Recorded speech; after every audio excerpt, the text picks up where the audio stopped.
Blog Talk Radio.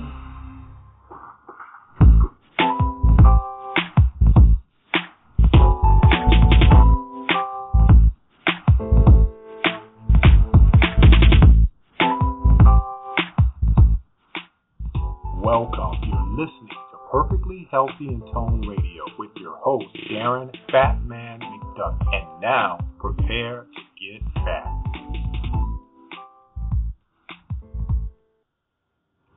Hey, what's cracking? And welcome back to another episode of Perfectly Healthy in Tone Radio. I am your host, Darren McDuffie.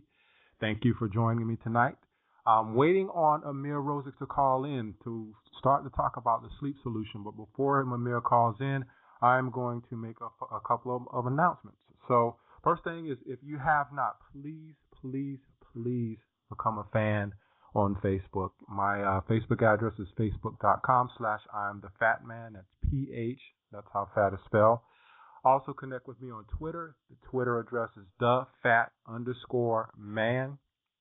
And also you can connect with me on Google Plus. So on Google Plus, you can find me under Darren McDuffie. So please connect with me on those. Second thing is, for those of you out there who listen to the show, you may not know that I do two shows. This is a live show. The other show is pre-recorded with a woman by the name of Diane Kaiser, who's out in California.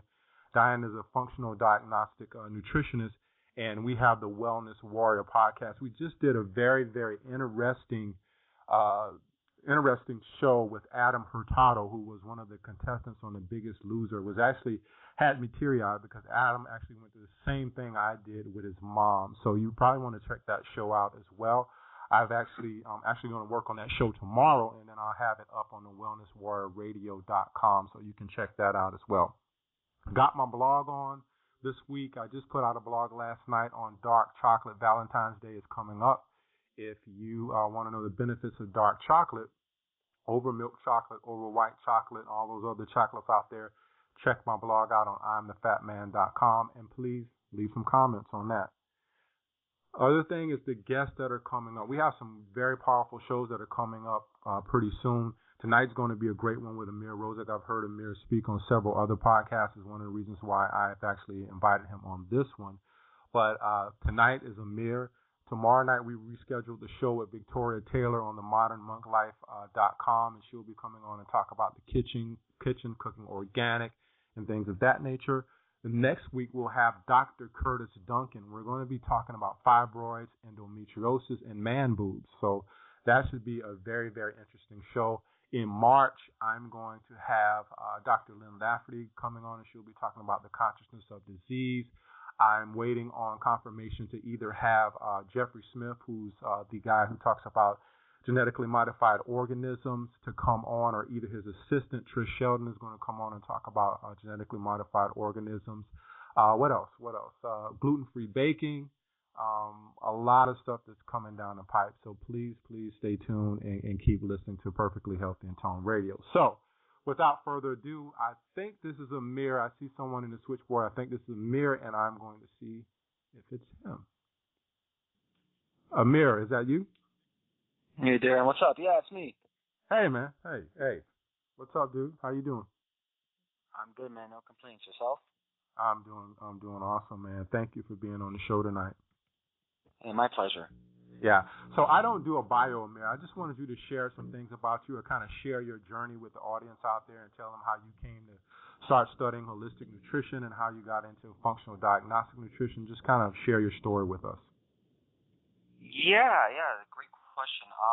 I just recently came out with my true story, my real origins of why am I so passionate about health. And I don't come from your typical background of being sick.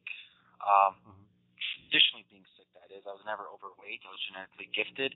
My father is 75 years old, built like a brick house. My mother used to be a former gymnast. So that was never an issue with me. Where I kind of come from is pretty much I was an outlier in society. I got kicked out of 2 high schools. I walked on the different side of tracks, criminal activity, partying 24/7. I did pretty much anything I want to do, ate whatever I want to eat. And it came to a point that for 4 or 5 years, I was in a deep depression state. I mean, I was drinking heavily 3 to 4 days a week, copious amounts of drugs on the weekend, and every single day it got worse and worse and worse. But one of my biggest problems was I enjoyed fighting too much. That was kind of my high. I actually really enjoyed the fact that I can go one-on-one with somebody, and everything else at that moment in my life did not matter. I pretty much, blacked out. But that got me into trouble one night when I was inebriated at a bar. Something happened with a couple of friends of mine. To cut the story short, I sent this guy to the hospital with, a broken nose, broken skull, a very bad situation, and I went through the Supreme Court of Canada court cases. I've been arrested before numerous times, but this was the first serious case of being arrested. Anyways, after 2 years of dealing with the Supreme Court of Canada, they ended up giving me half a year in jail. So I'm there sitting in jail, doing my thing, and kind of always, pointing fingers at people and saying, why am I in here? I don't deserve to be in here with these losers. Kind of dawned on me after like a month or so that I was one of these losers. And I had kind of like an epiphany moment, and I kind of awakened, and I swear to God there, and I can vividly remember the time when I was staring at this dark abyss, and I had that, the crossroads moment where you either go left or right, and it's up to you to make a decision.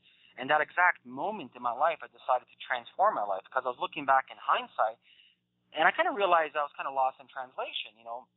I wasn't really giving back to society. I was taking from society. And this whole, thing about, doing criminal activities and kind of filling my body with alcohol and drugs, I was trying to fill a void, this gap, but I didn't know what to fill it with. All I knew what to fill it with was what society was telling me to fill it with. And how I got into nutrition was, when I got out of jail and, I prayed to the universe or God, whatever you want to call it, I'm with my current girlfriend. She's one of the guiding lights in my life. She kind of helped me through all of this. And one of my boxing coaches at the time as well said, hey, Ameer, you got to go to this workshop. That's how I kind of got into kettlebells and started competing professionally in that. But at this workshop, I picked up a book from Art Devani. It was called Evolutionary Diet, the book, and kind of made like, instinctive sense in my brain. Eat whole foods, stay away from, wheat and dairy. I don't know, Darren, for some magical reason, it just made sense to me. And before that, I was eating McDonald's, Burger King, you name it. I didn't care what I was filling my body. So I started eating like that the very next day. It wasn't hard for me. I'm a very, either do it this or I don't. There's no, I need to slowly go into it. I just did it. And I kid you not, that dark cloud, this depression cloud, this thing that was trying to fill my void, this gap was gone in 30 days, transformed. I lost a little bit weight. I had a little bit face weight, but that was like water. I lost that. But what's most important is my clarity. Everything before that, I viewed life in a negative way. It was like very dark, black. Anything I touched turned to black. Now my life transformed in a 180-degree manner. Everything I viewed was positive. It was like light. So, I was so astonished by the awesome powers and benefits of eating a whole foods diet that at that exact moment in my life, after 30 days, I devoted my life to health. I went back to the Canadian School of Natural Nutrition. As you mentioned, I did functional diagnostic nutrition. I did a bunch of functional medicine certs. I compete professionally in a couple of sports, and I pretty much right now travel around the world educating young adults on the possibilities of becoming the best optimal version of themselves. So that's kind of like a nutshell story of me. Yeah, man. Kudos to you for turning it around. That's an amazing story. There's so many people out there who don't turn anything around. They remain in jail, remain in prison, and we have some genius people out there that are locked up and behind bars. But I congratulate you for being able to turn all that stuff around. You're pretty slick with the kettlebells too, as well, right? Well, I was a 2012 Canadian champion. I was competing professionally for 2 years in that. At the moment, doing a lot of traveling. It's kind of hard considering not too many gyms have pro-grade kettlebells. Mm-hmm. So like any sport, you have to dedicate at least like a couple hours a day. So at the moment, I'm training for the 2015s, maybe at the end of fall 2014, provincial powerlifting championships in Canada. Cool. Yeah, I got a kettlebell sitting right here in the house, right in my office, and I've not touched that thing in so long. I need to touch it, but we're good, man. So let's get into sleep, man. And I watched one of your YouTube videos, and you were at the whiteboard, and you broke it down pretty simple. And I wanted you to kind of break it down again for the audience, because there's a lot of people out there. I'm sure I have some people that are like you. I think I have an FDN out there listening, a couple of FDNs. But for those people out there who don't understand all of the medical jargon, can you kind of break things down on what happens when sunlight hits your eyes and how the whole sleep cycle begins? Yeah, so the sleep cycle known as the circadian rhythm, the 24-hour clock, give or take, inside your body, is simple. You have hormones that are controlled in a 24-hour clock. Now, your clock, your internal clock, runs on different mechanisms. You have the master clock, which is in your pineal gland, the suprachiasmatic